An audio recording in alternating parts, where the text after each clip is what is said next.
Assalamualaikum warahmatullahi wabarakatuh. Bismillah, alhamdulillah, wassalatu wassalamu ala rasulillah wa ala alihi wa sahbihi wa man walah, amma ba'd. Alhamdulillah, pada kesempatan hari ini yang merupakan pekan pertama di bulan Muharram tahun 1445 Hijriah, kita bersyukur kepada Allah SWT yang telah mengantarkan kita sampai dengan pekan pertama ke bulan Muharram tahun 1445 Hijriah ini. Pada kesempatan malam ini, insya Allah kita akan melanjutkan kembali pembahasan kita dari materi Kaifa Amalahum Sallallahu Alaihi Wasallam, seni interaksi Rasul Sallallahu Alaihi Wasallam, yang pada kesempatan malam ini, insya Allah kita akan melanjutkan bahasan dari tema yang berkaitan dengan interaksi Nabi Sallallahu Alaihi Wasallam dengan segmen dakwah khusus. Nah, kemudian temanya berkaitan dengan interaksi Nabi Shallallahu Alaihi Wasallam ke para orang-orang yang konsultasi, bertanya, curhat, menemui Nabi Shallallahu Alaihi Wasallam. Bahasan ini tinggal sedikit yang tersisa. Nah, kita coba lihat sama-sama ini bahasan di bagian akhir dari tema ini yang sebelumnya sudah sempat kita bahas bersama. Nah, ini interaksi Nabi Shallallahu Alaihi Wasallam. Kana yursidul mustafti ilal badilil mubah. Nabi Shallallahu Alaihi Wasallam membimbing pada mustafti, pada penanya, pada orang yang konsultasi, mengarahkan kepada al-badil al-mubah, alternatif pengganti yang mubah. Jadi kadang-kadang tidak hanya sekedar tanya lalu menjawab, tapi beliau juga mengarahkan bahwa ada alternatif lain yang mubah yang bisa dijadikan pilihan. Kita semua tahu dalam beberapa kondisi ada alternatif mubah yang bisa kita gunakan. Meskipun juga kita menyadari bahwa tidak semuanya bisa. Tapi pada bagian yang memungkinkan itu yang kita lakukan. Nah, kemudian bentuk interaksi Nabi SAW yang lain adalah wa kana yatawajjahu ilallah liwulhimahus shawab. Nabi Shallallahu Alaihi Wasallam memohon kepada Allah Subhanahu Wa Taala agar Allah memberikan ilham, agar Allah membimbing supaya jawaban yang diberikan adalah jawaban yang benar, agar mendapatkan ilham kepada kebenaran. Nah, salah satu redaksi yang beliau sampaikan adalah berdoa memohon kepada Allah Subhanahu Wa Taala, Allahumma ftah, ya Allah bukakan. Jadi ibarat sesuai yang tertutup, ilmu ini ada yang kita mintakan kepada Allah SWT agar Allah bukakan.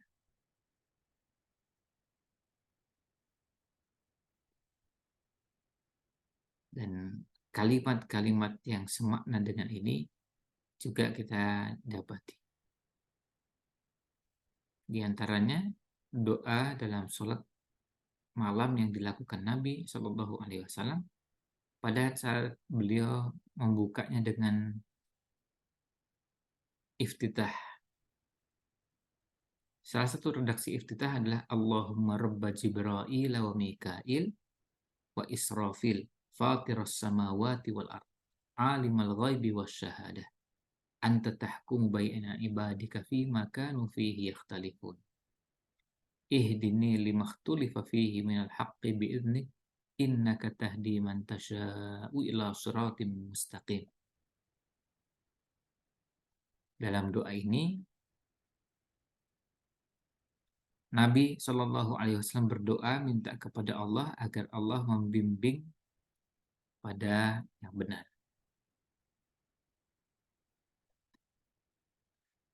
Kemudian bentuk interaksi Nabi Shallallahu Alaihi Wasallam yang lain adalah wa kana yarfaqu bis-sa'ilil ladzi ja'a ta'iban min dzambin aw khati'atin fala yaghladu alaihi. Nabi Shallallahu Alaihi Wasallam bersikap lemah lembut kepada penanya yang datang dalam keadaan bertobat dari dosa atau kesalahan, maka beliau bertobat mohon ampun orang tersebut yang mohon ampun pada Allah SWT, dan menyadari mengakui kesalahannya, beliau bersikap lemah lembut dan tidak bersikap kasar. Ketika ada seorang yang datang, sebagaimana dalam hadis Abu Hurairah radhiyallahu anhu, seorang yang datang menemui Nabi Shallallahu Alaihi Wasallam kemudian mengatakan, halaktu ya Rasulullah, saya binasa ya Rasulullah. Terus ditanya, wa ma ahlakaka. Beliau coba untuk bersikap lemah lembut kepada penanya tersebut. Apa yang membuatmu binasa? Lalu sampaikan, waqa'tu alam ro'ati fi Ramadan. Waqa'tu alam ro'ati fi Ramadan. Saya melakukan hubungan suami istri di bulan Ramadan. Nah, Nabi SAW yang melihat orang tersebut menyadari kesalahannya, tidak memarah-marahi, tidak mencaci maki, tidak menggunakan kata-kata yang kasar. Tapi kemudian ditanya, hal tajidu mata'atiku raqabatan? Apakah kamu punya sesuatu untuk bisa memerdekakan budak? Qala, dijawab oleh orang tersebut, la. Lalu Nabi SAW bertanya lagi, fahal tastati'u an tasuma syahraini mutatabi'ain? Apakah kamu bisa puasa 2 bulan berturut-turut? Maka dijawab lagi, la. Ya. Kemudian tanya lagi, fahal tajidu ma tut'imu sittina miskina? Apakah kamu mendapati makan bahan yang bisa memberi makan 60 orang miskin? Bahan makanan. Dijawab oleh orang tersebut, la. Kemudian thumma jalasa fa'utiyan nabiyyu sallallahu alaihi wasallam bi'araqin fihi tamrun qala tasaddaq bihadza. Kemudian Nabi SAW duduk, lalu ditangkan ke hadapan beliau satu kantong besar yang berisi kurma, sekitar 15 sok, ya, atau 60 mud. Nah, ini harapannya diberikan, dan Nabi SAW memberikan arahan tasaddaq bihadza. Begitu kamu bersedekah dengan makanan yang ada ini. Kita lihat di sini, ketika disampaikan seperti itu, ternyata orang tersebut masih menyampaikan lagi. Qala afqara minna, apakah ini disedekah kepada orang yang paling lebih fakir dari kami? Fama baina labataiha ahlu baitin ahwaju ilaihi minna. Ternyata orang ini adalah orang paling miskin yang ada di kampung tersebut. Lalu apa yang terjadi? Fadhahikan Nabiyyu sallallahu alaihi wasallam hatta badat anyabuhu. Nabi sallallahu alaihi wasallam kemudian tertawa sampai nampak terlihat gigi taringnya. Tsumma qala idhab fa'at'imhu ahlaka. Kalau gitu, silahkan pergi bawa makanan ini dan beri makan keluarga. Ini menunjukkan bagaimana Nabi SAW bersikap lemah lembut kepada orang yang memang mengakui kesalahannya dan menyadari bahwa saya melakukan kesalahan di siang hari bulan Ramadan yang harusnya berpuasa, dan kemudian menjauhi hal-hal yang membatalkan puasa, ini malah melakukan hubungan suami istri. Tapi orang tersebut menyadari kesalahannya sampai mengatakan, halak tuh, saya binasa ya Rasul. Nah, ini menunjukkan bagaimana bentuk lemah lembutnya Nabi SAW kepada penanya.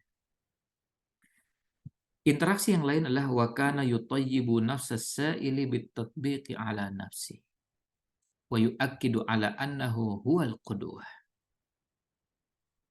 Nabi Shallallahu Alaihi Wasallam menghibur hati penanya dengan mempraktekkan pada dirinya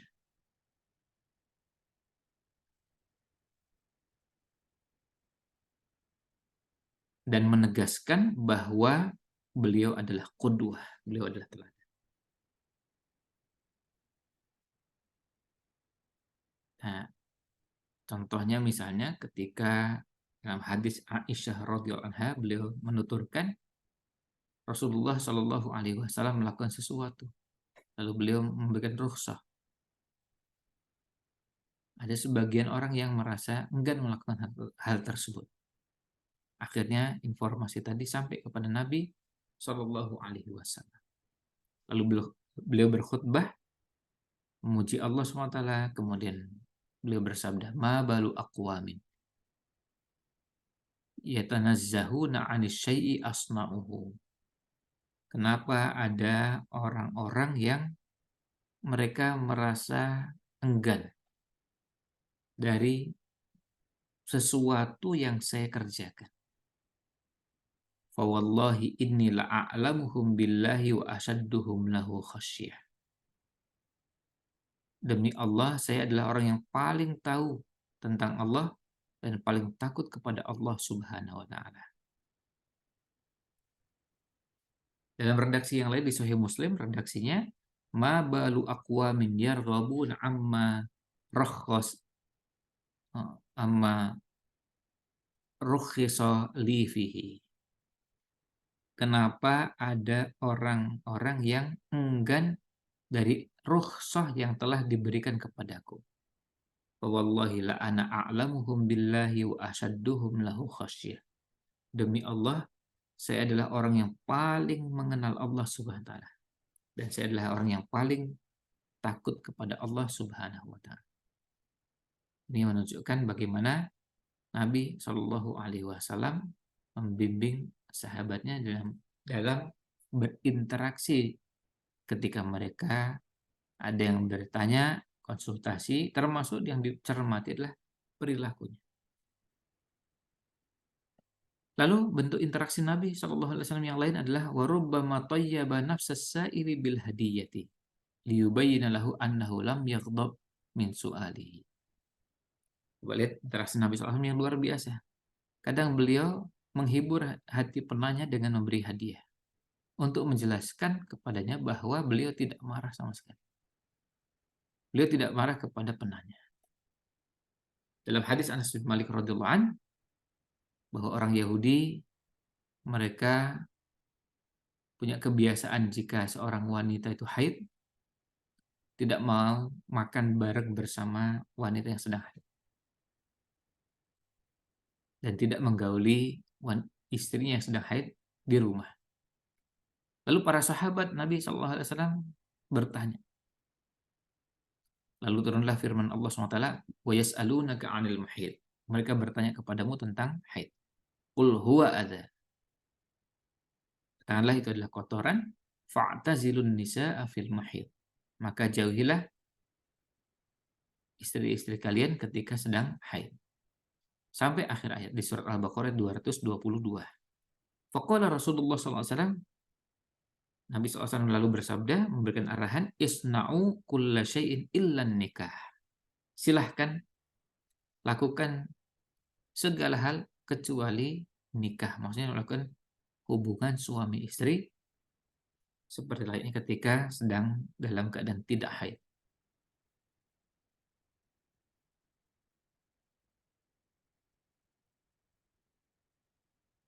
Nah, kemudian hal ini sampai kepada orang Yahudi. Lalu mereka mengatakan, apa yang dimaui oleh orang ini? Maksudnya Rasul sallallahu alaihi wasallam meninggalkan apa yang sudah diperintah kepada kami. Jadi memang sengaja ingin berbeda. Nah, kemudian Usaid bin Khudair dan Abbad bin Bishr keduanya datang menemui Rasul sallallahu alaihi wasallam menyampaikan, ya Rasulullah, Sesungguhnya orang-orang Yahudi mengatakan ini dan itu. Apakah kita juga tidak boleh menggauli istri kita ketika haid? Maka wajah Rasul Shallallahu Alaihi Wasallam berubah sampai kemudian ada sebagian yang mengira bahwa beliau marah kepada mereka berdua. Hanya keduanya keluar.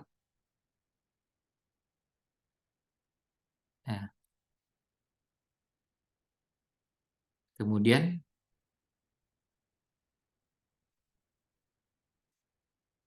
uh,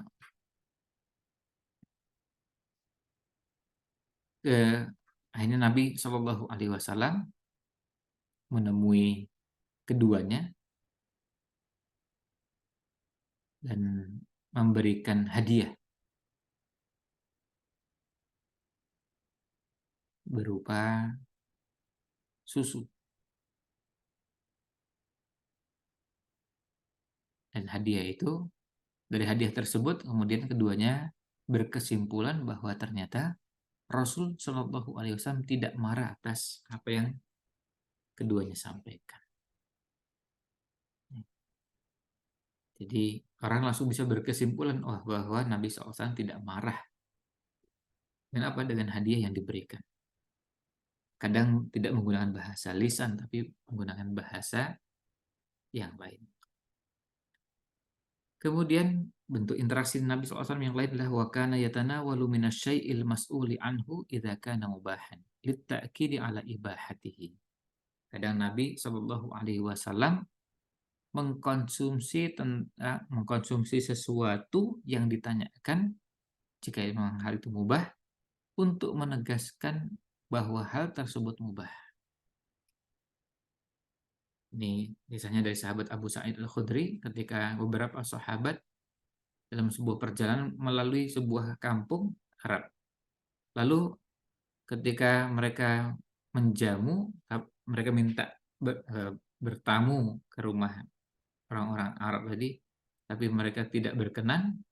Lalu ternyata mereka bertanya bahwa apakah ada di antara kalian yang bisa meruqyah, karena pimpinan kabilah kami tersengat atau terkena sihir. Lalu ada salah seorang sahabat yang mengatakan dia. Lalu kemudian dibacakan surat Al-Fatihah, diruqyah dengan Al-Fatihah, dan alhamdulillah ternyata sembuh. Ya, kemudian diberi bagian dari hewan kambing itu. Nah, tapi ternyata enggan untuk menerimanya dan mengatakan bahwa ini tidak mungkin kita terima sampai kita konsultasikan kepada Nabi Shallallahu Alaihi Wasallam. Lalu diceritakan dan disampaikan bahwa saya meruqyahnya dengan Al-Fatihah. Ternyata Nabi SAW tersenyum. Lalu beliau bertanya, wa ma adraka anha ruqyah? Dari mana kamu tahu itu ruqyah? Khudhu minhum madribu li bisahmin ma'akum. Tolong ambil dari mereka dan tolong berikan saya bagian dari hewan tersebut. Artinya untuk menunjukkan bahwa pemberian yang mereka terima karena meruqyah tersebut itu dibolehkan. Dan untuk menunjukkan bahwa itu mubah, Nabi SAW sampai minta jatah, minta bagian. Nah, maka tentu ini memberikan kesan yang sangat luar biasa karena mereka langsung bisa menyaksikan bahwa Nabi SAW bukan mengatakan boleh dan tidak boleh saja, tapi sampai beliau mau ikut makan juga.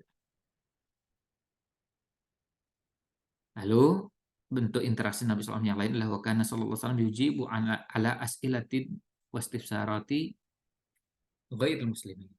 Nabi Shallallahu Alaihi Wasallam juga menjawab pertanyaan dan konsultasinya ghairul muslimin, selain orang Islam.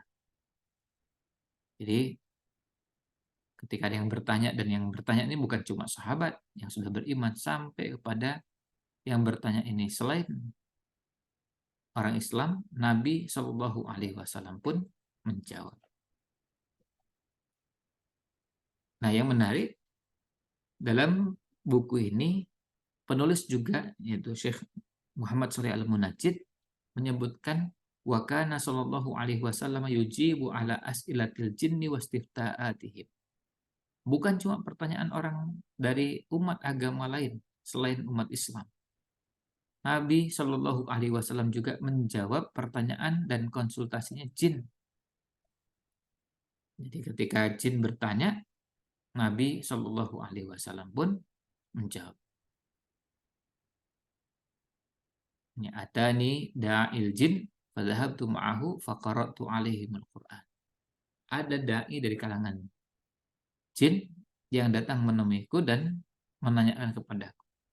Saya bacakan kepada mereka Al-Quran dan sampai akhir kisah. Nah, ini menunjukkan kepada kita bagaimana interaksi Nabi Shallallahu Alaihi Wasallam dengan berbagai kalangan yang bertanya dan konsultasi kepada Rasul Shallallahu Alaihi Wasallam. Nah, sampai sini berakhir sudah bahasan yang berkaitan dengan interaksi Nabi Shallallahu Alaihi Wasallam dengan orang-orang yang konsultasi atau bertanya. Jadi pada bahasan berikutnya masuk ke bahasan yang baru, yaitu interaksi Nabi SAW dengan Al-A'rab, orang-orang Arab Baduy. Demikian ulasan yang bisa kita bahas pada kesempatan di hari ini. Mudah-mudahan ada manfaat yang bisa kita ambil. Mohon maaf jika kurang berkenan. Wallahu a'lam. Sallallahu salam ala Nabi Muhammad wa ala alihi wa sahbihi ajmain. Wassalamualaikum warahmatullahi wabarakatuh.